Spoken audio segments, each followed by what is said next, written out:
નમસ્કાર મિત્રો, હમણાં લોકડાઉનમાં લગભગ 2 મહિનાથી 2 મહિના ઉપરના સમયથી હું વાડીમાં છું. કેરીની સિઝન ચાલે છે. ગીરનો વિસ્તાર છે, રસુલપરા ગીરમાં અમારું ફાર્મ આવેલું છે. થોડીક એમ લાગ્યું કે આજે યુટ્યુબમાં એક એવો વિડીયો મૂકું કે એમાં લોકોને કેરીની થોડીક માહિતી મળે. મને આમ જોઈએ તો કેરીનો ઘણો અનુભવ છું, પ્રોફેસર, પણ અહીંયા ગીરમાં મોટો થયેલો છું નાનેથી, અને ઘણા વર્ષનો બગીચાનો અનુભવ છે. મારે એક આ રસુલપરામાં એક બગીચો છે અને 2 બગીચા અમારા જે મૂળ મારું ગામ આકોલવાડી છે એની અંદર આ બગીચાઓ છે. એટલે બગીચામાં નાનેથી મોટો થયેલો છું, તો થોડોક મારો અનુભવ છે, તો એ પ્રમાણે મારે યુટ્યુબમાં આ વિડીયો મૂકું તો લોકોને કામમાં આવે, આ હેતુથી એક વિડીયો બનાવું છું. હવે કેસર કેરી, આમ તો કેરી એટલે ફળોનો રાજા કહેવાય, અને ફળોનો રાજામાં પણ જો કેરીમાં પણ જો કોઈને આમ મહારાણી ગણવી હોય તો કેસર કેરીને ગણાય. કારણ કે કેસર કેરી જેવી અદ્ભુત મીઠાશ લગભગ કોઈ કેરીમાં નથી. આ પૃથ્વી ઉપર જે ફળોનો રાજા કેરી થાય, એમાં કેરીમાં જે વેરાયટી છે 308 પ્રકારો કેરીના છે, અને આમ દેશી ને બધી કેરી ગણીએ તો 2000 ઉપરના પ્રકારો થાય છે કેરીના. જુદા જુદી વેરાયટી, જુદા જુદા સ્વાદ હોય એવા. પણ જે કેસર કેરી છે એનો જે ટેસ્ટ છે એ અદ્ભુત છે. પણ આ ટેસ્ટ, ખાસ વિડીયો બનાવવાનું કારણ આ છે કે આ ટેસ્ટ આપણે કોઈ લેતા નથી. બહુ ઓછા જૂજ લોકો લે છે, ખાસ કરીને જે ખેડૂતો હોય એ, અને ખાસ એવા લોકો જે ખરીદીમાં બરાબરનું જે એક્સપર્ટ હોય, ક્યારે ખરીદી કરવી, કઈ કેરી પાકેલી કહેવાય, આમાં જે એક્સપર્ટ હોય છે એ લોકો જ આવી રીતના કેરી ખરીદી કરતા હોય છે. કેરીનું આમ પહેલેથી વાત કરીએ તો વૃક્ષ વાવ્યા પછી 4 થી 5 વર્ષ પછી એની અંદર મોર આવવાની શરૂઆત થાય છે, અને ત્યાર પછી કેરીના બગીચાઓની આવક ચાલુ થાય. 5 વર્ષ એને માવજત કર્યા પછી થોડોક મોટો આંબો થાય ત્યારે.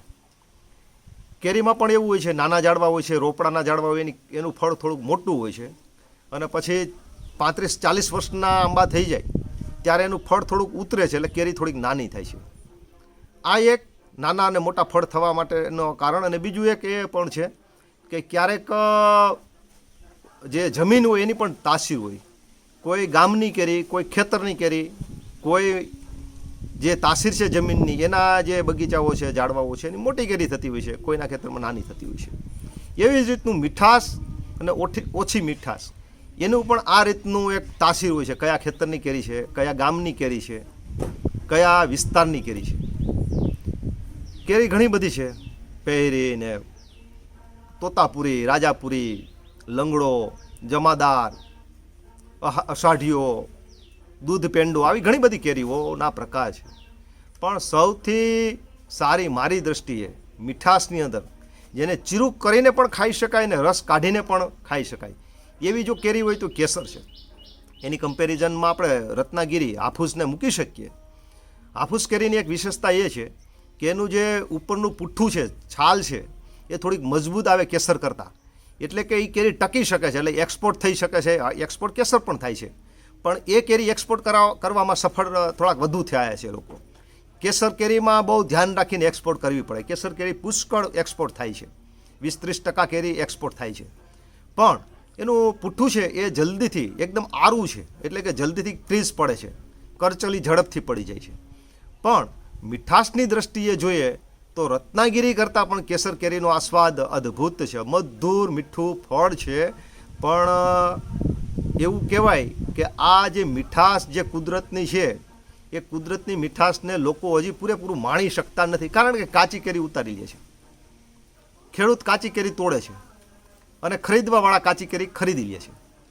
ખેડૂતનો એટલા માટે વાંક નથી કે એને પૈસા આપે છે લોકો.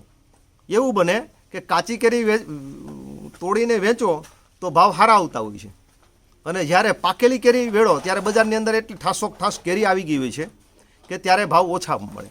કાચી કેરી વેચે છે ત્યારે બોક્સના 1000 રૂપિયા હોય છે, 1200 રૂપિયા હોય છે બોક્સના, પણ જ્યારે પાકી આવી જાય રોહિણી નક્ષત્ર પછીની, ત્યારે કેરીના ભાવ 400, 500, 600, 700 સુધી પહોંચી ગયા હોય છે.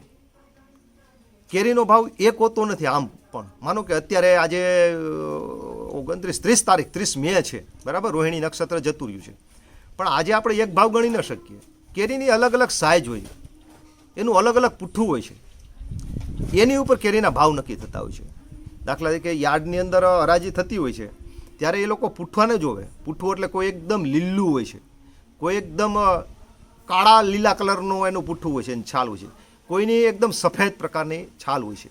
એની ઉપર અને એની સાઇઝ ઉપર આ બે વસ્તુ જોઈને યાર્ડના જે દલાલો હોય એના ભાવ બોલતા હોય છે અને ખરીદવાવાળા એની ખરીદી કરતા હોય છે. આ પ્રકારે એનું ખરીદી થતી હોય છે. હવે કેરી આવે ક્યારે? નવેમ્બર મહિનાથી કેરીનો મોર ફૂટવાની શરૂઆત થાય છે. નવેમ્બર મહિનાથી 11મો મહિનો નવેમ્બર મહિનાની કેરી ટકે છે. આવું દર વર્ષે અમે જોઈએ છીએ. નવેમ્બર મહિનામાં જે વાતાવરણ હોય એ માફક હોય છે, શિયાળા જેવી ઋતુ ચાલતી હોય છે અને રોગ ઓછો આવે છે. ખાસ કરીને મોર આવ્યા પછી ફૂગનો રોગ આવે, એટલે ફૂગના કારણે બધું છે ને જે મગીઓ બંધાતો જે ફૂલ હોય મોરના ફૂલ એ સૂકા થઈ જાય છે અને સુકાઈ જાય છે. એટલે કેરી 12મા મહિનાની ખાસ કરીને એ રહેતી નથી. પછી પાછા જાન્યુઆરી અને ફેબ્રુઆરીની અંદર પાછો મોર આવે છે. 2 થી 3 તફે મોર આવે છે. પહેલાં આવું નહોતું. આજથી 10-15 વર્ષ પહેલાં એક જ વખતમાં કેરી ફૂટી જતી. પણ હવે ઋતુ પરિવર્તન આવ્યું છે, ઋતુ ચેન્જ થઈ છે, ગ્લોબલ વોર્મિંગ થયું છે. આના કારણે પહેલાં જેવું ઉત્પાદન પણ નથી અને પહેલાં જેવી કેરી પણ હવે થતી નથી અને મોર પણ ટકતો નથી અને એ સિસ્ટમથી હવે મોર આવતો પણ નથી. પહેલાંના સમયમાં નવેમ્બર મહિનાની અંદર મોર આવી જતો અને માર્ચ મહિનાથી વેળા લાગી જતા અને મે મહિનાની અંદર ધોમ કેરી પાકી શકે એવી થઈ જતી. હવે કેરીનું નક્કી નથી. કેટલાક બગીચાઓ 11મા મહિનામાં આવી જાય છે, તો કેટલાક બગીચાઓ ઠેઠ ફેબ્રુઆરી મહિનામાં પણ આવે છે. જ્યારે કેટલાક બગીચા એવા હોય છે કે જે 11મા મહિનામાં આવે, થોડાક વળી 12મા મહિનામાં આવે, પાછું સુકાય, પછી પાછું જાન્યુઆરીમાં થોડાક ડાળખાઓની અંદર મોર આવે. આ રીતનું હવે સિસ્ટમ આખી કેરીની ઋતુ ચક્ર ફરી ગયું છે. અને પાકમાં પણ એવું છે. મોટે ભાગે કેરી ક્યારે પાકતી? જોકે આજે અત્યારે કલટાર કરીને આવે છે. કેરીને ફોડવા માટેનું, મોર લઈ આવવા માટેનું ઓગસ્ટ મહિનાની અંદર એ આંબાના થડને કલટાર નામનું એક કેમિકલ્સ કે એક હોર્મોન્સ આવે છે, હોર્મોન્સ પાવામાં આવે છે. આ હોર્મોન્સનું કામ શું છે કે જે કોરામેણ પાન તરફ એની જે શક્તિ જતી હોય છે એ ડાયવર્ટ કરીને અને મોર આપી દે છે.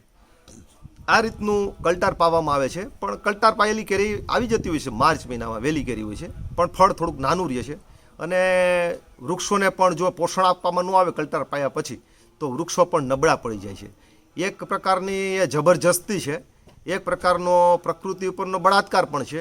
અને કેટલાક લોકોનું એવું કહેવાનું છે કે એ બહુ કૃષિ વૈજ્ઞાનિકો એવું કહે છે કે એ સામાન્ય બાબત છે, એના હોર્મોન્સ આપી એના જે હોર્મોન્સો છે એને ડાયવર્ટ કરવામાં આવે છે, પણ કુદરતી તો નથી. જે પછી જ્યારે બીજી વાત કરીએ આપણે કે આ માર્ચ કુદરતી કેરી આવે છે એ નવેમ્બર, ડિસેમ્બર, જાન્યુઆરી ને ફેબ્રુઆરી, એમાં મોટાભાગની જાન્યુઆરી અને ફેબ્રુઆરીની કેરી હોય છે કુદરતી જ હોય છે.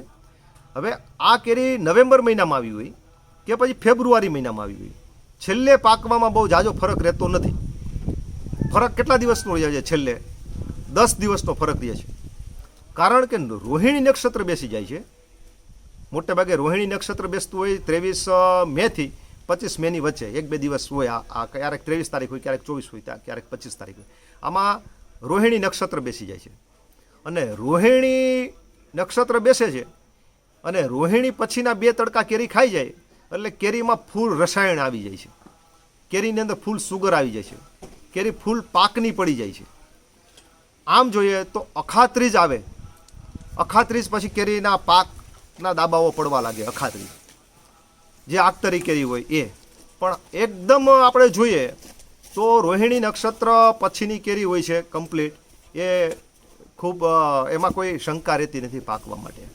હવે કેરીને આપણે ઓળખશું કેવી રીતના? કેરી ક્યારે પાકણીની થાય, ક્યારે ઉતારી શકાય, એ આપણે જો જોવું હોય તો એના થોડાક સંકેતો છે. જ્યારે કેરી પાકે છે ત્યારે એની ઉપર ભભૂતિ આવે છે. જનરલી ભભૂતિ હોતી નથી. ભભૂતિ એટલે એક રાખ જેવો એક જીવનો એકદમ સૂક્ષ્મ રીતનું આપણે જોઈ શકીએ એવું એક પળ એની ઉપર આવે છે, સફેદ લીલા પ્રકારનું. આ એક નિશાની છે. બીજી નિશાની છે કે કેરીનું જે ડીટ હોય છે એ ઊભું હોય છે, પહેલાં એ બેસતું બેસતું આમ ખાડા જેવું થઈ જાય છે. ત્રીજી નિશાની છે એની ઉપર દાણો પડે છે. દાખલા તરીકે જે આ કેરી છે આમાં કદાચ તમે નહીં જોઈ શકો કે જોઈ શકો, આ જે દાણો છે ઝીણો ઝીણો ઝીણો આ દાણો પડે છે. બીજું જે કાચી કેરી હોય છે એ આ રીતની હોય છે ઊભી. હવે આ પાકી કેરી છે, તમે આનું અને આનું ડીટ જુઓ, આ બેસી ગયેલું ડીટ છે. આની ઉપર ભભૂતિ નથી, આની ઉપર ભભૂતિ છે. ભભૂતિ એટલે એક પ્રકારની જે આ સફેદ જોવા મળે છે, જો આ કરીએ આ આ આ ભભૂતિ છે. આટલું મેન એના પેલા છે. પણ જે ખેડૂત હોય કે મજૂર ભાઈઓ છે વેડવામાં આટલું બધું જોતા એટલા માટે નથી કે કોમ્પ્યુટરાઇઝ એનું મન થઈ ગયું છે. કારણ કે કાયમી કેરી તોડતા હોય છે, દૂર દૂર આમ વેળાથી કેરી તોડવાની હોય છે, એટલે કેરી દૂર હોય, દેખાય નહીં, પણ એને ખબર પડી જાય, જુએ ને ત્યાં કે આ કેરી પાકેલી જ છે. એટલે મોટાભાગની કેરી જે શરૂઆતમાં વેડતા હોઈએ છીએ આપણે, મે મહિનાની શરૂઆતમાં વેડતા હોઈએ છીએ, ત્યારે આ ધ્યાન રાખવાનું છે, કેરી ગોળ છે, ભભૂતિ આવી ગયેલી છે, અને જે સ્વાદ બને છે એ આ જ કેરીની અંદર સ્વાદ બને. બાકી જે કાચી કેરી આપણે આ તોડેલી હોય આ પાકે ખરી, પણ દવેડા જેવું થાય. અને હાલમાં આ વર્ષે મેં જોયું છે 50-60% જે અમારા વિસ્તારમાંથી કેરીના બગીચા ખાલી થયા એ કાચી કેરી જ ગઈ છે. એટલે પાકવામાં સ્વાદ ન આવ્યો હોય અને છતાંય લોકોએ ખાધી છે. તમને એમ લાગશે કેવી રીતની કાચી કેરી કેવી રીતની પાકતી હશે? તો કેરી પકવવાની જે કૃત્રિમ રીતો છે એ હું કહું તો પહેલાં કાર્બન નામનો પેલો આવતો કાર્બાઇટ, એની પડીક્યું રાખીને અને ખોખામાં નાખવામાં આવતી, જે અતિ ભયંકર ડૉક્ટરોએ કીધું હતું કે આનાથી કેન્સર થાય છે. અને બાળકો જો એ ખાઈ જાય એ કેરી તો એને ઝાડા પણ થઈ જાય, એસિડિટી ફૂલ થાય, અને ઘણી બધી નુકસાની કરતી હશે. હવે લગભગ એની ઉપર જોરદાર પ્રતિબંધ છે, એટલે હવે લોકો આનો ઉપયોગ કરતા નથી. પણ કેટલીક કેરી પકવવાની બીજી રીતો પણ સરકાર માન્ય રીતો છે. એ ઇથ્રલ નામનું એક ગેસ આવે છે, ઇથિલિન નામનું એનું નામ છે, ઇથિલિન કરીને. એની ગેસ ચેમ્બર હોય છે, યાર્ડની અંદર પણ હોય છે અને કોઈ પ્રાઇવેટ પણ રાખતું હોય છે. એની અંદર સીધી પેટીઓ મૂકી દેવામાં આવતી હોય છે અને ગેસ છોડવામાં આવતો હોય છે, અને એના કારણે કેરી પાકતી હોય છે. બીજું કે કેરી પકવવા માટે ઇથિલિન ગેસની અંદર ન રાખે તો એનો એક સ્પ્રે પણ આવે છે, એ સ્પ્રે મારીને પણ કેરી પાકતી હોય છે. હવે આ કેરી પાકે એમાં અને કુદરતી કેરી પાકે એમાં શું ફરક હોય છે? જે ઇથિલિન કેરી હોય છે એ એકદમ પીળી થાય છે, એકદમ રેડ. ખાસ કરીને તમે બજારમાં વેચાતી હોય ને રેકડીઓની અંદર એ જોજો, એક કોમર્શિયલ એ કેરી એમણે સીધી યાર્ડમાંથી ખરીદી હોય છે અને ગેસ ચેમ્બરમાં ઇથિલિન ગેસની અંદર રાખવામાં આવી અને પછી એમાં કાઢી અને વેચતા હોય છે. બીજી એની નિશાની છે, પીળી થાય એટલું જ નહીં, પણ એને કાપો ને તો અંદરથી સફેદ નીકળે. સફેદ એટલે એકદમ ઓછા પીળાશ કલરવાળી નીકળે, એકદમ કેસરી ન નીકળે. અને જ્યારે પેલી કુદરતી કેરી હોય એ ઉપરથી લીલી હોય, ઉપર પીળી ના હોય, પણ અંદરથી એકદમ કેસરી હોય છે. આ એક એનો ટેસ્ટ છે. અને બીજો કે જે મીઠાશ છે એ જ એની લેબોરેટરી છે, ખાઈએ તો ખબર પડી જાય આપણને. એક ત્રીજો પણ એક એમાં ટેસ્ટ છે કે આપણે જે કુદરતી કેરી ખાધી હોય ને આપણા હાથ બગડ્યા હોય ને કેરીવાળા, એનાથી પછી સાબુથી હાથ ધોઈને અને સુગંધ લઈએ ને તો એમાં ફર્સ્ટ ક્લાસ કેરીની સુગંધ જ આવતી હોય, કેસર કેરીની સુગંધ આવતી હોય છે. જ્યારે પેલી કેરી હોય ઇથિલિન ગેસવાળી કેરી, એ કેરીની અંદર સ્વાદ ન હોય, ખટાશ હોય પૂરેપૂરી, અને એને તમે જ્યારે સાબુથી હાથ ધોઈને અને સૂંઘો ને તો એમાં કેરીની સુગંધ જ ના આવે, સાબુની સુગંધ આવે. આ ફરક છે. હવે કેરીનો દાબો નખવામાં આપણે છે ને ઘણા મેં જોયું કે એક પ્રકારની રીત અપનાવતા હોય. દાબો નાખવાની એક પ્રકારની રીત નથી.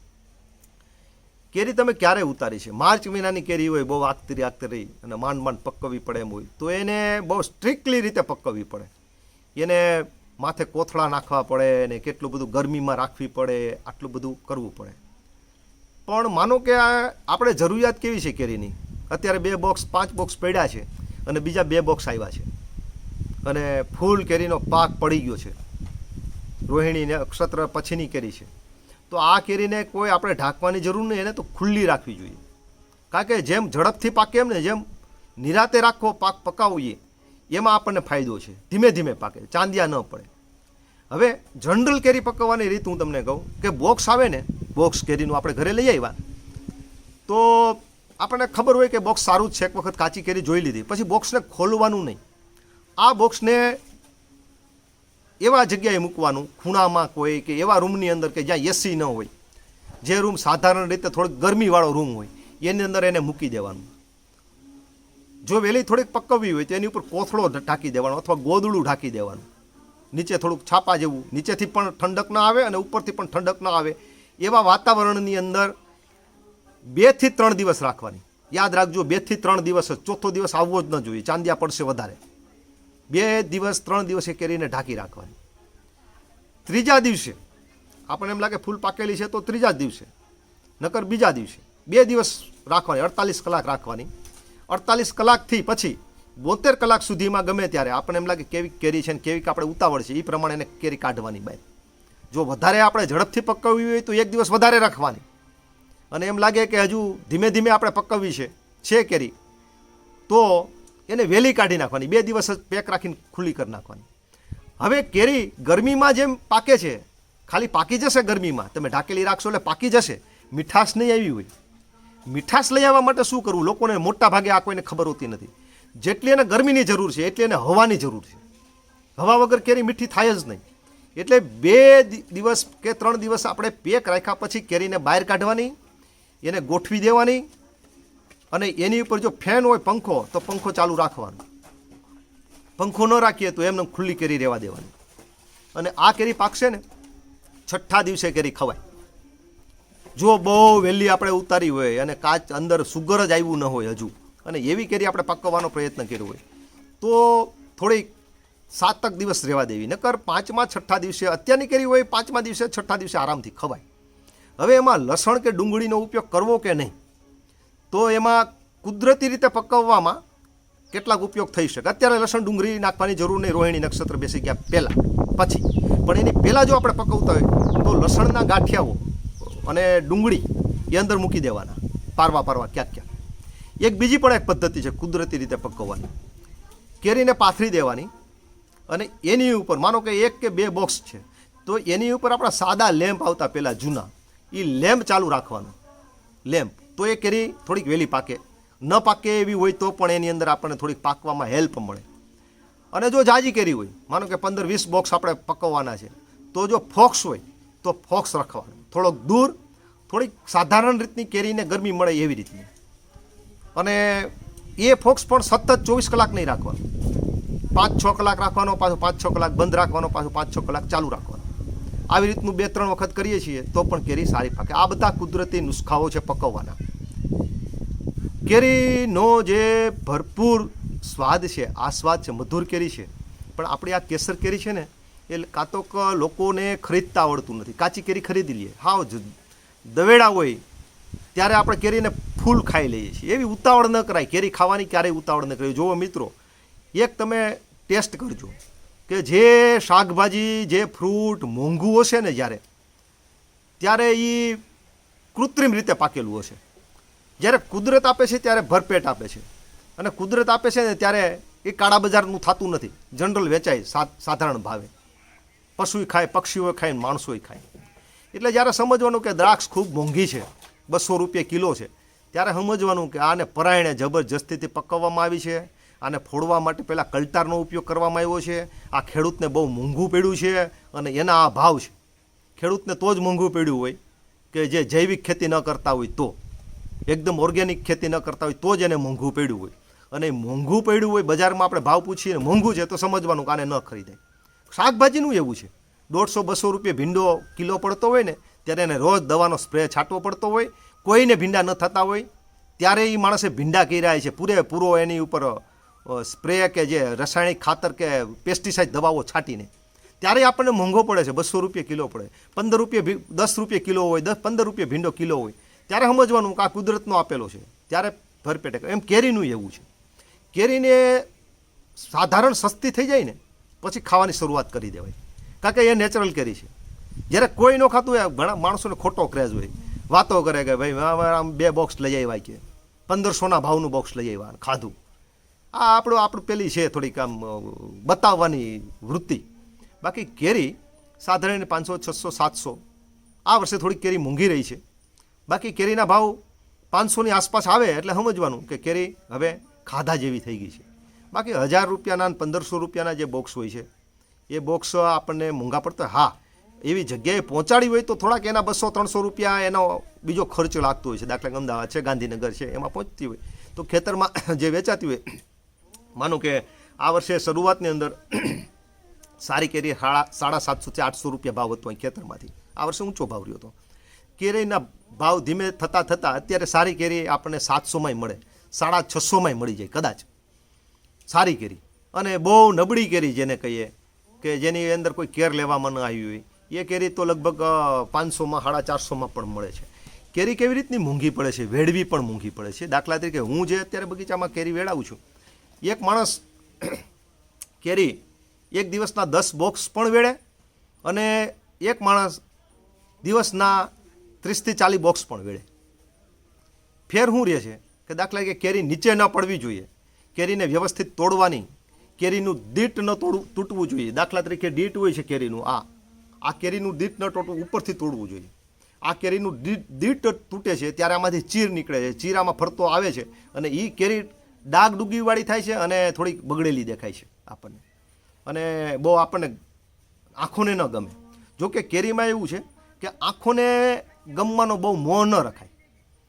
દાખલા તરીકે મધ્યો હોય તો મધ્યાવાળી કેરી હોય છે, એ કેરી થોડીક પેલી ડાઘ ડૂગીવાળી હોય છે,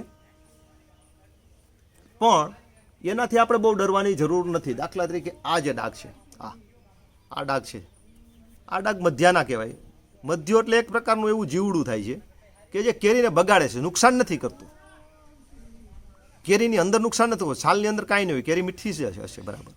એવા ડાઘને બહુ નહીં જોવાના, પણ કેટલાક બગાડના ડાઘ હોય છે એને જોવાના. બીજું એક તમને કહું કે આ જે કલર છે ને, આ કલર એ ઝાંય કહેવાય. ઝાંય, આ ઝાંયવાળી કેરી બહુ સારી હોય અને આપણે મોટે ભાગે આવી કેરી પસંદ કરવી જોઈએ જો મળે તો. અમુક બગીચામાં ઝાંય પડતી હોય જ્યાં ખૂબ તડકાના કારણે આ થાય છે. શું થાય છે કે ગોટલાની અંદર જ ઇથ્રિલ નામનું જે સુગર છે એ જન્મજાત હોય છે, ગોટલો જ રિલીઝ કરતું હોય છે જ્યારે કેરી પાકમાં આવી જાય ને ત્યારે. પણ એ કેરીમાં જ્યારે રિલીઝ ન થયું હોય ત્યારે આપણે કાચી કેરી તોડી લીધી હોય ત્યારે ઇથ્રિલ ન આવ્યું હોય, એટલે આપણે એને ઇથ્રલ નામનું જે કેમિકલ છે બહારથી આપવામાં આવે છે અને એવી રીતની કેરીને પકવવામાં આવે છે. પણ એ કેરી મોટે ભાગે કાચી રહેતી હોય છે અથવા તો મીઠાશ આવતી હોતી નથી. કેસર કેરી ખૂબ અદ્ભુત મીઠી હોય છે. કેસર કેરી ઉપર ખૂબ રાસાયણિક દવાઓના છંટકાવ થયા હોય છે તો એની મીઠાશ ઘટે છે. કલ્ટારવાળી કેરી હોય તો પણ એની મીઠાશ ઘટે છે. કુદરતી નેચરલ જે કેરી હોય છે, ઓર્ગેનિક જેને આપણે કહીએ છીએ, એની મીઠાશ અદ્ભુત હોય છે. પણ અત્યારે એક વાત એ ખરી છે કે ઓર્ગેનિકના નામે એટલું બધું નીકળ્યું છે. કોઈ પણ માણસ કે ઓર્ગેનિક કરવું. 75 જણા આપણે જોઈએ કે એવા બોર્ડ બનાવ્યા હોય ને એવા આવા કાર્ટૂન ખોખા બનાવ્યા હોય અને ઓર્ગેનિક કરીને કરતા હોય છે. આધ્યાત્મિક ખેતીનું એક બીજું નીકળ્યું છે. આ બધી વસ્તુ બહુ એમાં તથ્ય નથી. અમુક રોગ એવા આવે છે બગીચામાં, દાખલા કે પાન એનો ફૂટતું હોય છે ત્યારે ઈયળ આવે છે. આ ઓર્ગેનિક પદ્ધતિથી કાબૂમાં નથી થતી. આ હું ફેક્ટ સ્વીકારું છું. મધ્યો છે એ શરૂઆતથી તમે એડવાન્સ જો બિવેરિયા છાંટતા હોવો, એગ્રીકલ્ચરની એક જૈવિક બેક્ટેરિયા જ છે, ફૂગનાશક, ફૂગને ખાનારા, શરૂઆતથી છાંટતા હોવો. હું ભરપૂર એ જૂનાગઢના બેક્ટેરિયા બિવેરિયાનો બહુ ઉપયોગ કરું છું.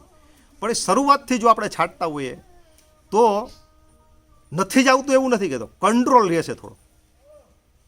એને જો હાવ સાફ કરવો હોય મધ્યાને તો પેસ્ટિસાઇડ દવા છાંટવી જ પડે છે.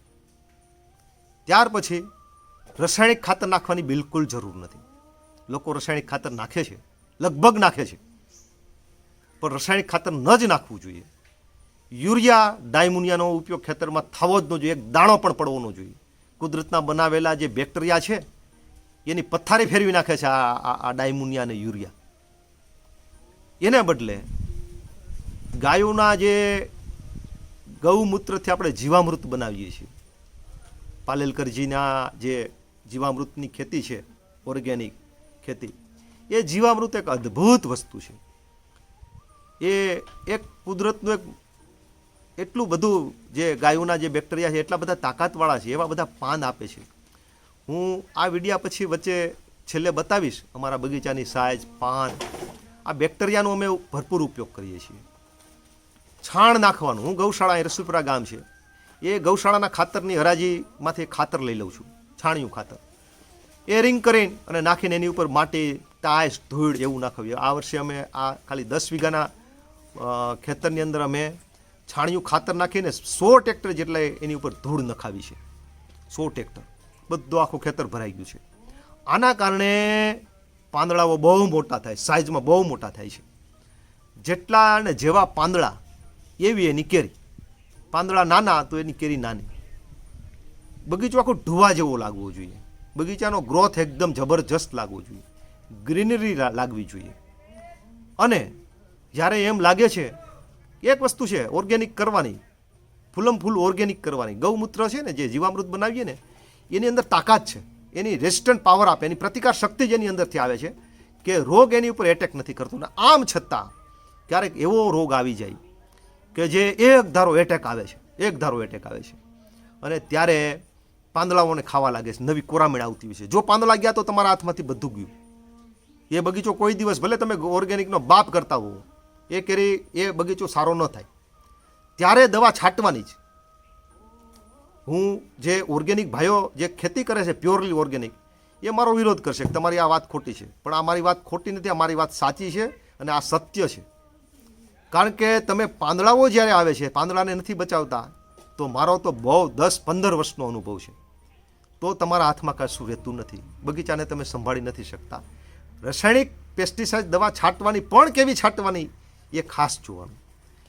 પહેલો, જ્યારે આપણને લાગે કે આ રોગનો એટેક આવવાનો સમય છે, બગીચો પાયો છે, ઝાકળ આવે છે, ફૂગ છે, એટેક આવવાનો પૂરેપૂરી ભીતિ છે, ત્યારે આપણે જે ઓર્ગેનિક પદ્ધતિથી જે કરતા હોઈએ એ કરવાનો પ્રયત્ન કરવા લાગવાનો. બિવેરિયા છાંટી દેવાના. અને આમ છતાં જો લાગે તો જો પેસ્ટિસાઇડ છાંટવાની આવે તો કેવી છાંટવાની? કેટલીક દવાઓ એવી છે કે એની ઉપર બેન્ડ છે, સર ગવર્મેન્ટનું બેન્ડ છે, છતાંય છાંટે છે. ગવર્મેન્ટે બેન્ડ ક્યારે મૂક્યો છે? એ જબરી નુકસાન કરતી હશે. હવે કેરી છાંટીએ આપણે, પેસ્ટિસાઇડ દવા હોય ને એની ઉપર સિમ્બોલ હોય છે, લીલા કલરનું, લીલા ગ્રીન કલરનું હોય છે, રેડ કલરનું હોય છે. આ રેડ કલરવાળું જે સિમ્બોલ છે, ડેન્જર કરેલું અને રેડ કલર, આને ક્યારેય નહીં છાંટવાની, એની જરૂર નથી રહેતી. એની જરૂર તો રહે કે તમે અતિ પડતી એને પેસ્ટિસાઇડ છાંટીને એને હેવાયા બનાવી દીધા છે અને પછી એકેય કેરી હાલ એમ જ નથી, ત્યારે તમે છાંટશો તો જ એનાથી મરશે. પણ એવા બગીચાને, એવા આપણા વૃક્ષને એવા બનાવવાના જ નહીં. વૃક્ષ આપણું એક બાલ તરુ છે, આપણું બાળક છે, એની ઉપર ચટપટતી દવાઓ છાંટવાની જ નહીં. પણ કેટલીક દવાઓ એને માફક આવે એવી પણ છે. આવો જ્યારે એટેક આવે ત્યારે, દાખલા કે સુમિટોમો કંપની છે જાપાનની, એની જે કેટલીક દવાઓ આવે છે, એ દવાઓ ગ્રીન કલરના સિમ્બોલ છે. આવી દવાઓ છાંટીએ છીએ ત્યારે એનાથી નુકસાન નથી થતું બહુ. અને બહુ એમ લાગે કે હવે આમ બરાબર આપણે બુદ્ધિનો ઉપયોગ કરીએ કે હવે આના સિવાય ચાલે એમ જ નથી, ત્યારે આનો ઉપયોગ કરવો જોઈએ. બાકી લોકો જે કહે છે અમે ઓર્ગેનિક કેરી વેચીએ છીએ, પ્યોરલી ઓર્ગેનિક, મારી કેરીને લેબોરેટરી કરી લેવાની, લેબોરેટરીમાં નહીં આવે. ગ્રીન દવા છાંટીએ છે એટલે લેબોરેટરીમાં નહીં જ આવે, ગેરંટી દઉં છું. છૂટ છે, ઇનામ આપીશું કોઈ આમાંથી લેબોરેટરી કરીને આમાંથી ઝેર ગોતી લે તો. પણ દવા છાંટવામાં જ્યારે અમુક ઝેરી દવા, કારણ કે લોકો જોતા નથી, ભણેલ લોકો નથી, એગરાવાળો દવા આપે એ લઈને વહી આવે. એ દવા છાંટશો તો એ આવશે. કદાચ 8-8 દિવસે કે એવું લાગે કે આ બરાબરનું નથી થયું તો તરત પાછી બીજી વખત આપણે એનો ઉપયોગ કરવાનો. પણ એના એક દિવસો હોય છે. અમુક દવા છાંટ્યા પછી 90 દિવસ સુધી ન છાંટી શકીએ. અને અમુક દવા એકદમ હલકી, એને આપણે ઠંડી દવા કહીએ, એવી દવાનો ઉપયોગ કરીએ. બીજું, પેસ્ટિસાઇડ છાંટવી પડે ત્યારે બીજો એક આઈડિયો કે નુસ્ખો કહું છું કે જે ખામણા હોય એની અંદર બેક્ટેરિયા ખૂબ હોય છે, એમાં ઝેરી દવા ન લાગવી જોઈએ. આમ છતાં જે આ જે ડેઘાઓ છે કે જે ઈયળો બને એના ફૂદડાઓ છે, એનો જન્મ થાય છે એના થડમાં. એટલે થડનો જે 4 થી 5 ફૂટનો જે ભાગ છે, એમાં નાના પંપથી તમે દવા છાંટી દો તો એ બેક્ટેરિયાને નુકસાન નથી કરતા, વૃક્ષને નુકસાન નથી કરતા, અને જે પેલો એટેક આવવાનો હોય છે એનાથી તમે બચી શકો છો. અને બીજી બાબત કે પાંદ છે, પાન. કેટલાક કહેતા હોય કે ઓર્ગેનિક ખેતી, ઘણા ઓર્ગેનિક ખેતી એટલે એવું સમજે કે કાંઈ નહીં કરવાનું, મૂકી દેવાનું. નહીં, ઓર્ગેનિક ખેતી કરો ને એમાં તો ભરપૂર મહેનત કરવી પડે છે. એમાં ભરપૂર અળસિયા બનાવવા પડે છે, ભરપૂર એના જે જુદા જુદા પ્રકારના જે જીવામૃત છે એમાં મથવું પડે છે. ખર્ચાળ નથી, અઘરું નથી, પણ એ કામ લઘરું બહુ છે. એમાં મથવું પડે. મથવાવાળો માણસ હોય તો એ કરી શકે છે. અને એક ખેતી આપણે એમ કહીએ કે કંઈ નહીં, પાંદડા નહીં કાઢવાના, નીંદવાનું નહીં, આમ તેમ મૂકી દેવાનું, એટલે એ ઓર્ગેનિક કહેવાય. આ ઓર્ગેનિક નથી. ઓર્ગેનિકમાં જબરજસ્ત મહેનત કરવી પડે છે, ત્યારે ઓર્ગેનિક થાય છે. ઓર્ગેનિકના નામે વેચવાવાળા, ઓર્ગેનિકના નામે ખોખા બનાવીને ખોખા વેચવાવાળા, કરવાવાળા, આધ્યાત્મિક ખેતી, આ તે વસ્તુ બધું એકદમ એને 90% 95% ખોટું સમજું છું. કારણ કે ખેડૂત છું, ખેડૂત ખેતીની વચ્ચે રહેલો છું અને મને ખબર છે. એટલે ઓર્ગેનિક કેરી કહીએ છીએ એ વાતમાં કોઈ, અને આ એક કેરીમાં જ છે. એ હું ઘણીવાર જોઉં. કોઈ દી ઓર્ગેનિક દ્રાક્ષ આવી, ઓર્ગેનિક સફરજન આવ્યા, કંઈ નહીં, કેરીમાં વેરગા છે ઓર્ગેનિક ઓર્ગેનિક ઓર્ગેનિક. ઓર્ગેનિક સમજીને ભાવ નહીં દેવાના. હા, કદાચ ઓર્ગેનિક કરતા હોય. એક વસ્તુ છે, એના ખેતરમાં જવાનું, બગીચામાં જવાનું અને ત્યાં જઈને ઊભા રહીને બગીચો વેડવાનો. જે પાલેલકરજીનું જે એક પ્રયોગ છે ને એમાં આવ્યું છે ફેમિલી ફાર્મર. એટલે મારો જે ફાર્મર, ફેમિલી ફાર્મર હોય, ફેમિલી ડૉક્ટર હોય, ફેમિલી ફાર્મર હોય, ત્યાં એના ખેતરમાં ગમે ત્યારે આપણે જવાની છૂટ હોય. એના ખેતરમાં આપણે મુલાકાત લેવાની હોય અને સરપ્રાઈઝ મુલાકાત લેવાની અને જોઈ લેવાનું શું છે. આવી રીતના નથી કરતા એવું નથી કહેતો. ઓર્ગેનિક ખેતી કરે, પણ ઓર્ગેનિકના નામે ચાલતી ગાડીમાં ચડવાવાળા લોકો બહુ બેહી ગયા છે, ફાયદાવાદી લોકો, પૈસા કરવાવાળા લોકો. એટલે એનાથી બચવાનું. અને બાકી જે આપણે વાત કરી કેરી પકવવાની, એ જુદા જુદા સમયે જુદી જુદી રીતે પાકતી હોય છે. આટલી મારે આજે વાત કરવાની હતી. આની પાછળના હું કેટલાક વિડીયો અહીંના બગીચાના જોઈન્ટ કરું છું કે જેથી ખબર પડે. અત્યારે આ કેરી જે મારી કેરી છે એ અત્યારે ગાંધીનગર ધાન્યમ ઓર્ગેનિક છે, અનિલભાઈ પટેલ કરીને છે. એ બહુ મોટા પાયે ગાંધીનગરમાં એના 9 અલગ અલગ શોપ છે અને ત્યાં એ કેરી જાય છે. એની અંદર મારી જતી હોય છે. હું દર વર્ષે મારી કેરી ખાવાવાળા ભાવ પણ આપે છે અને સાધારણ રીતે ભાવ લઉં છું. બજારમાં 500 રૂપિયાની કેરી વેચાતી હોય તો મારી 700-800 રૂપિયામાં કેરી જતી હોય છે. લોકો લેતા હોય છે, પણ કેરી વેડવામાં પૂરેપૂરું ધ્યાન રાખતા હોય છે. મજૂરથી કેરી નીચે પડે ને એ જોતા હોય, આ દીટ ન તૂટે એ જોતા હોઈએ છીએ. ત્યાર પછી જે કેરી ભરતા હોય છે ત્યારે નાની કેરી, ડાઘવાળી કેરી છે એ અલગ કરી લેતા હોઈએ છીએ. કેરી માટે જે ભાઈ અત્યારે અશ્વિનભાઈ જે કેરી સાફ કરે છે, એવી રીતના એક કેરી આવે એટલે એક કેરી ઉપર ગાભો ફરાઈ જાય. કોઈ ડાઘ ડૂગ હોય તો પણ વ્યવસ્થિત થઈ જાય, અને કુદરતી ડાઘ હોય તો એ કેરી કાઢી નાખવામાં આવે છે, જુદી કેરી. આવી રીતનું એક સરસ મજાનું કેરીનું અમે મેન્ટેન કરીએ છીએ. અને આવી મેન્ટેન કરેલી કેરી હોય તો એનો સ્વાદ અલગ અલગ હોય છે. બીજું એક વાત એ પણ કહી દઉં કે કેસર કેરી અહીંયા એકમાં નથી થતી, તાલાળામાં નથી થતી, ખાલી વંથલીમાં પણ થાય છે કેરી. ત્યાં વલસાડ જિલ્લાની અંદર પણ થાય છે. કેસર કેરી ગમે ત્યાં વાવો કેસર કેરી થાય છે. અહીંયા ઉનામાં પણ થાય છે, કોડીનારમાં પણ થાય છે. પણ કેસર કેરીની તાસીર છે એ. કેસર કેરી તાલાળા તાલુકાના જે આ ગામડાઓની અંદર થાય છે અને જે મીઠાશ આવે છે એવી મીઠાશ બીજી કેરીમાં નથી આવતી. કારણ કે આ કેલ્શિયમથી ભરપૂર આ વિસ્તાર છે. અને અહીંયા પણ તમે જુઓ કે આ વિસ્તારની અંદર કેસર કેરી થાય ને એમાં પણ ખેતરની તાસીર અલગ હોય, બધી તાસીર અલગ હોય. ખેતરના કેરીનું જે આ પૂઠું હોય ને, આ પૂઠું પણ અલગ હોય, કેરીની મીઠાશ પણ અલગ હોય છે. અને બીજું કે મારા ફાધરે જે આ બગીચો વાવ્યો છે, અમારે 485 આંબા છે, 25 વીઘાનું ફાર્મ છે. વાડલાના સીમની અંદર, આકોલવાડીના સીમની અંદર બીજા 2 બગીચાઓ છે, એક બગીચો આ છે. પણ આ મારા બાપુજીએ જે બગીચો વાવ્યો ત્યારે શું કર્યું છે, એની જે મૂળ કલમ હોય, એનું મૂળ જે આપણે પઠ્ઠો કરવામાં આવે છે, એ મીઠો, અમારે એક મીઠિયો આંબો હતો દેશી. એ દેશી આંબાના જ ગોટલાથી રોપા કરવામાં આવ્યા હતા અને એને જ ભેટ કલમ કરવામાં આવી હતી કલમ સાથે. અને એની આ બધી કલમો વારેલી છે. અને બીજા નંબરમાં કે જે આપણે પાતા હોઈએ એની ઉપર પણ આધાર રાખે છે. દાખલા તરીકે કેરી ખૂબ પીવાથી આનું પૂઠું બગડે, આમાં ચિત્રી આવી જતી હોય છે, ચિત્રી. એટલે કેરીને પાવાની ખરી, પણ માર્ચ મહિનો આવે એટલે અમે પાણી છોડી દઈએ છીએ. જે લોકો હાવ કોમર્શિયલ છે, જેને વજન વધારવો છે, એ વધારે પડતું પાણી પાતા હોય છે. એ કેરીની અંદર રસ વધારે જવતો હોય. આમ તમે ચીરી કરો એટલે કેરીને ટીપા પડે, પણ એ કેરી સારી નહીં. તમે આમ ચીર કરો ત્યારે ટીપું ન પડવું જોઈએ. સૂકી કેરી મીઠાશ એની વધારે હોય છે. એટલે પાણી ઓછું પાયેલી હોય તો પણ મીઠાશ હોય છે. કેરીની ખેતરની અંદર જે કેલ્શિયમનો પથ્થર વધારે હોય તો પણ એની મીઠાશ હોય છે. એનો જે મૂળ આંબો બનાવેલો હોય છે, જ્યારે બચલું વાવેલું હોય છે ત્યારે એ મૂળ આંબાની જે જાત હોય છે એ સારી જાતની કેરી આંબામાંથી ગોટલું બનાવવામાં આવેલું હોય તો પણ એ કેરી મીઠી હોય છે. આવી રીતની કેરીની મીઠાશ આવે છે. બાકી કેસર કેરી જુદા જુદા તાલુકામાં બધે થાય છે, પણ સાઇઝમાં ફરક પડી જાય. આ જે તોલા કેરી છે, આ 400-450 ગ્રામની કેરીઓ છે, આ બીજે શક્ય નથી, અને આ મીઠાશ પણ બીજે શક્ય નથી. આ કેરી જ એક્સપોર્ટમાં થાય છે. અમારે જે એક્સપોર્ટ થાય, આ મોરુકા, ધાવા, અમૃતવેલ, હળમતિયા, રાતીધાર, જસાધાર, આ બાજુના જે ગામડાઓ છે, વાડલા, બામણાસા, રસુલપરા, અમારું આકોલવાડી, હળમતિયા, મંડોરણા, આટલા ગામની કેરીઓ અમે લગભગ એક્સપોર્ટ થાય છે. બાકી એના પછીના વિસ્તારો કે તાલુકાની જે કેરીઓ છે, સાઇઝમાં નાની થાય છે અને મીઠાશમાં પણ ફરક પડી જાય છે.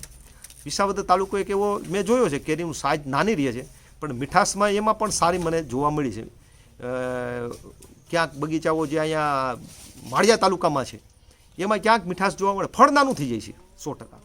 ફળ તો અહીંયા જ મોટું થાય છે, પણ ફળ કરતાં વધારે મહત્ત્વની મીઠાશ છે. આપણે ફળને ખોટા દોડીએ છીએ કે 10 કિલાની અંદર આટલા જ ફળ થવા જોઈએ. 35 ફળ આવે ને 10 કિલોની અંદર, 35 કેરી આવે ને તો મોટી કેરી કહેવાય.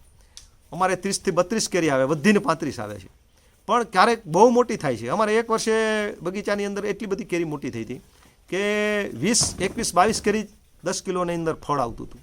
અમારે અહીં ગોગડા નથી નીકળતા મોટા ભાગના, અને કેરી પણ સારી થાય છે. માનો કે આ 10 વીઘાનો બગીચો છે. આ જે ડૉક્ટર બારસિયા ફિલોસોફી નામની અમારી ચેનલ છે, એમાં એક વિડીયો છે, તમે જોજો. આઈ એમ પ્રાઉડ, આઈ એમ ફાર્મર, આવું નામથી ટાઇટલ.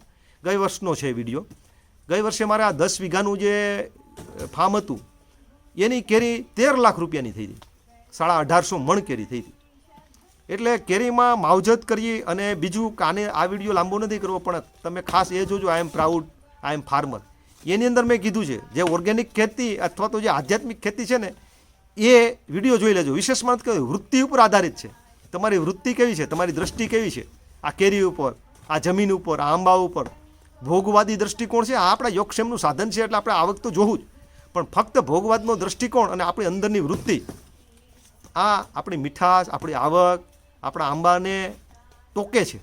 એની ઉપર આપણે કહીએ ને, આંબા ઉપર મૂઠ મારીને આંબો હુકાઈ ગયો, મૂઠ નાખી. મૂઠ ના હોય એની ઉપર એવી દ્રષ્ટિ પડે તો હુકાઈ જાય આંબો. માણસની દ્રષ્ટિ છે.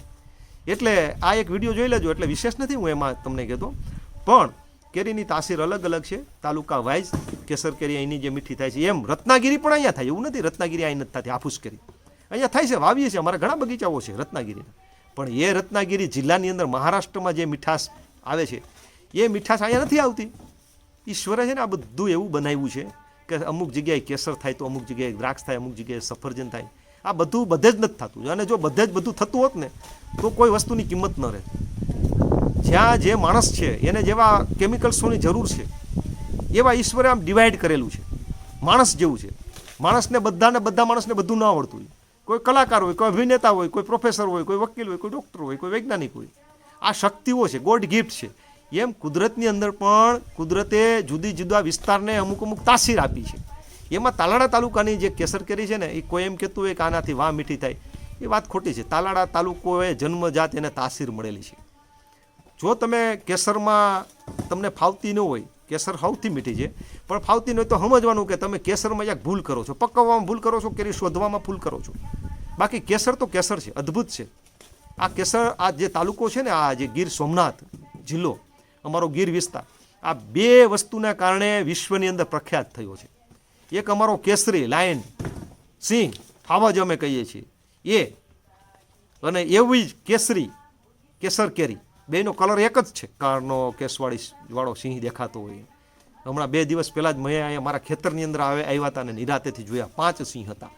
એટલે આ અહીંનું નજરાણું છે. કેસર કેરીના કારણે આ તાલુકો છે એ વિશ્વના નકશામાં પ્રખ્યાત થયો છે કેરીમાં.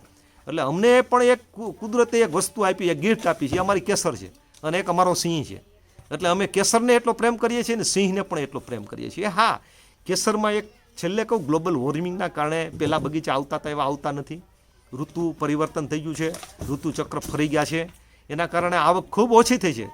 ખેડૂત મૂંઝાયેલા છે, ખેડૂત બગીચાઓ કાપવા લાગ્યા છે. પણ આમ છતાંય જો તમે થોડુંક ચીવટતાથી, થોડુંક ધ્યાનથી, થોડુંક વૈજ્ઞાનિક રીતે, થોડુંક આયુર્વેદિક રીતે બધું જ ધ્યાન રાખી અને ખેતી કરો, તો ખેતીમાં બગીચાની અંદર આવક તો હજુ છે જ. કેરી ઘટી છે, પણ ભાવ વધી ગયા છે. અમારે આજથી 10 વર્ષ પહેલાં, 15 વર્ષ પહેલાં પણ જે આવક થતી હતી ને, એનાથી કેરી તો 7 ગણી ઘટી છે. પણ આવક કદાચ ડબલ ટ્રબલ થઈ ગઈ છે. પ્રોફેસર છું, વ્યવસાય મારો એકેડેમિક વ્યવસાય છે. આ વિડીયો એટલા માટે મૂક્યો કે મને એમ લાગ્યું કે આ બધું બતાવવું જોઈએ, કહેવું જોઈએ. મારે આજે હજુ આની સાથે આજનો વિડીયો બહુ લાંબો થશે, પણ તમે જોજો. કેરીનો બગીચો પણ બતાવીશ, કેરી વેડે છે એ પણ બતાવીશ, અને અમે જે કેરીમાં લોકડાઉનની અંદર જે આનંદ કર્યો છે એના પણ થોડાક વિડીયો મૂકીશ. અને હવે અહીંયા પૂરું કરું છું, લાંબુ નથી કરતો. નમસ્કાર.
આ જે કેરીનો દંગો છે એ દંગે કામ ચાલી રહ્યું છે.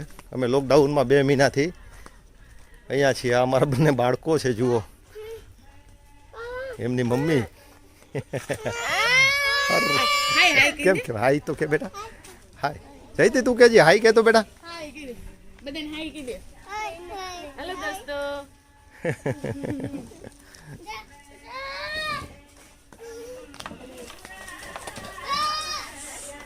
અમારી વિશ્વા દીકરી, અમારા કાનભાઈ. આ રીતનું કેરીનું એ શૂટિંગ થતું હોય છે. આ રીતની કેરી ભરાતી હોય છે.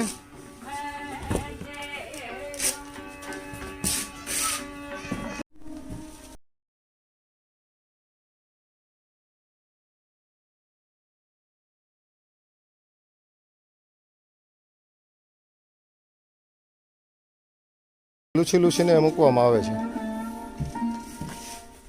કોઈ ડાઘ ડૂગી હોય એ નીકળી જાય.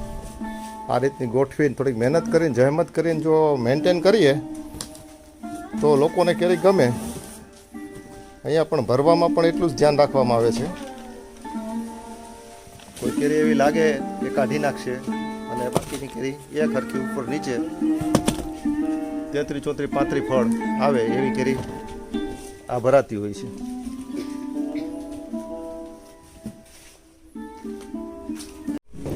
આ જે સફેદ પુઠ્ઠાની વાત કરતો હતો એ આ પ્રકારનું પુઠ્ઠું હોય છે. આ પ્રકારનું કેરી આમ પડી હોય તો પણ આપણને ખબર પડે કે આ રૂપાળા પુઠ્ઠાવાળી, સફેદ પુઠ્ઠાવાળી નેચરલ કેરી છે. આજની આ કેરી આજે 30 તારીખ 30 મે 2020.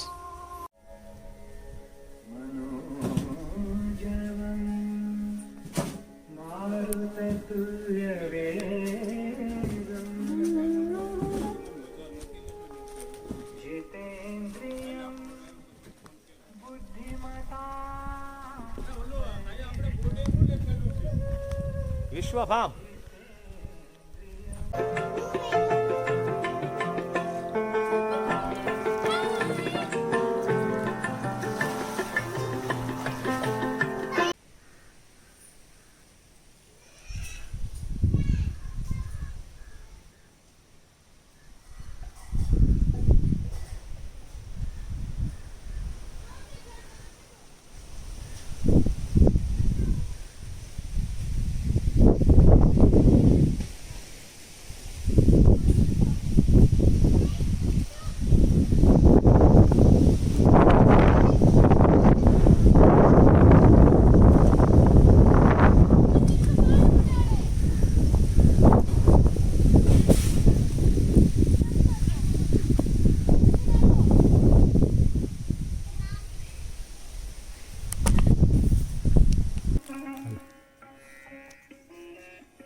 જો આ પાંદડા છે ને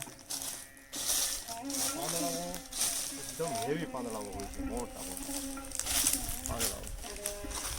આ પાંદડાઓ ઉપર આધાર રાખે છે. એક હાથના પાંદડાઓ હોય છે.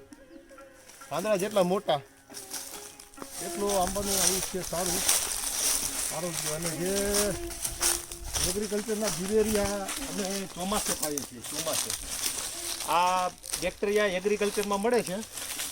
એ બધા પાયલના ડબલાઓ છે. બધા આ બધા ડબલાઓ.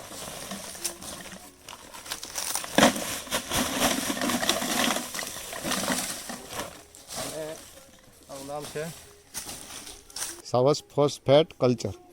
આ જે બેક્ટેરિયા છે એ બેક્ટેરિયા ચોમાસાની અંદર પાથરી દેવાના આમાં પાણીની સાથે ભેજની અંદર 4 મહિના સુધી જમીનને ઊંચા નીચી સતી કરી રાખે.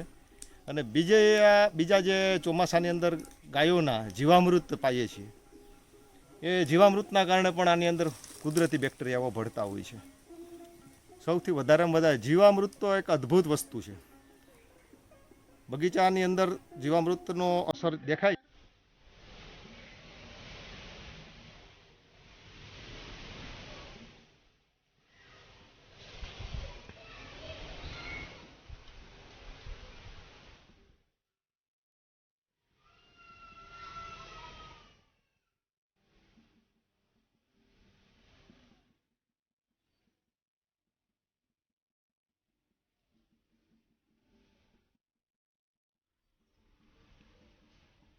બગીચો ચોખ્ખો રાખવામાં આવે છે અને ડ્રીપ ઇરિગેશનથી આ બગીચાની ટ્રીટમેન્ટ કરવામાં આવે છે.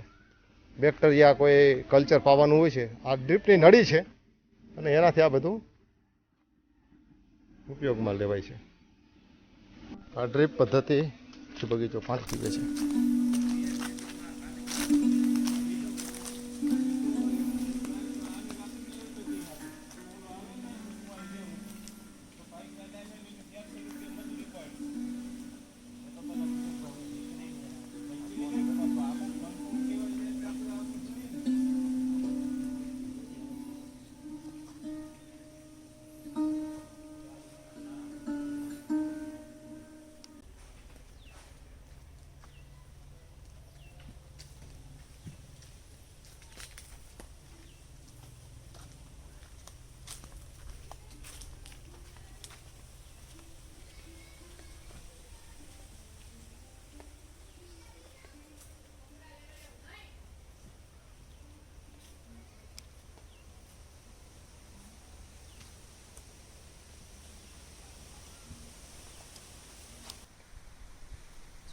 કેવા ફરે છે? ફરે છે ને? હા, રિયા જો.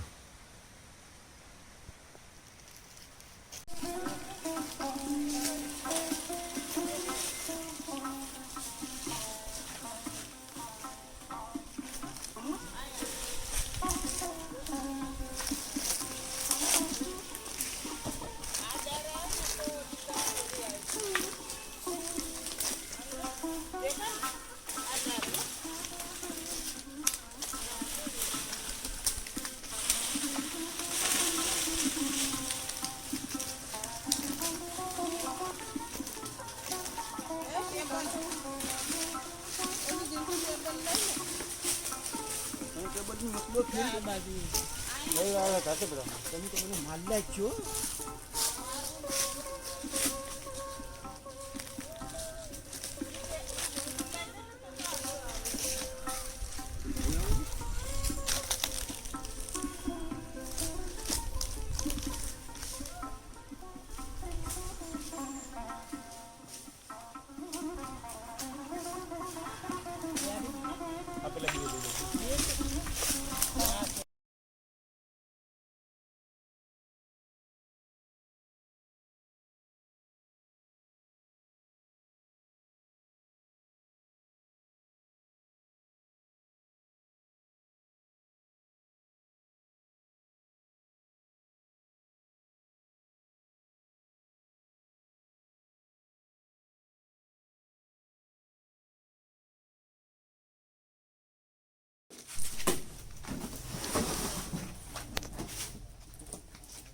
ભરાઈ ગયો થોડો હવે ઓલા આવવા દો.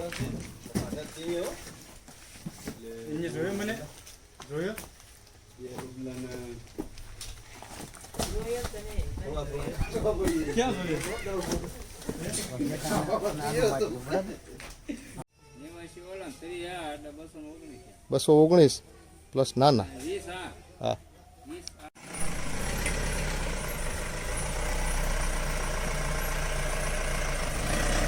આવવા દો. હાલો ગળુભાઈ, તમારું લાઈવ શૂટિંગ હો.